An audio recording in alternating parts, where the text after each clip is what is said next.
Since the Soviet Union collapsed in 1989, a modern startup culture has developed in the Baltic states.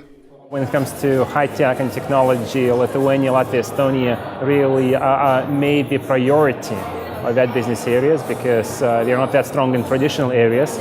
And be honest, we probably will never grow great wine or produce great cars or great watches. So we are leading. Like in the world there are like 3 countries, US, Israel and Estonia. Those are top 3. Because as we have only 1.3 million people, from that number we have now more than 300 startups. We have like tens of startups which are valued more than tens of millions. A distinctive difference to other European countries is the ease and speed with which one can start a new company. The Baltic states are pioneers in e-governance.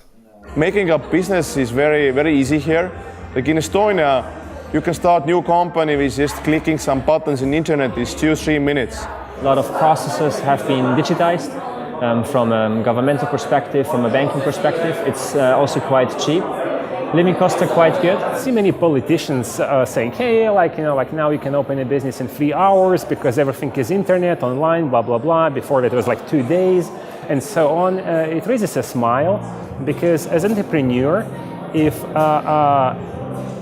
spending 2 days on opening a business is an issue for you, and you fear that, and that is the reason stopping you from doing business altogether, given that probably you need to work like 10 years in the field, then you're not a real entrepreneur. While unbureaucratic access to markets is helpful, other factors contribute to the success of the Baltic startup scene. Our tax system in Estonia, also similar in Latvia, is very small, it's very straightforward. There's only like flat taxes everywhere. And in Estonia, we don't have corporate profit tax.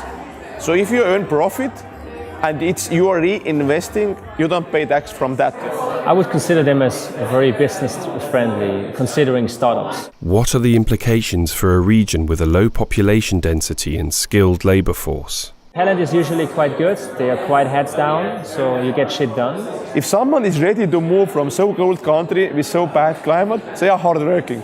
So it's kind of filtering out lazy people, So the companies benefit from a consistent liberal business environment. But what about corporate social responsibility?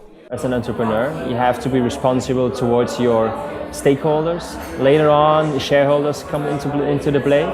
And then as the third step, I would say society comes into the play. As soon as you have an impact into society, as your products and services are really impacting a lot of people's lives, for the good or for the bad. I think there's always going to be need for some government. I think it'll be smaller, which is probably a good thing.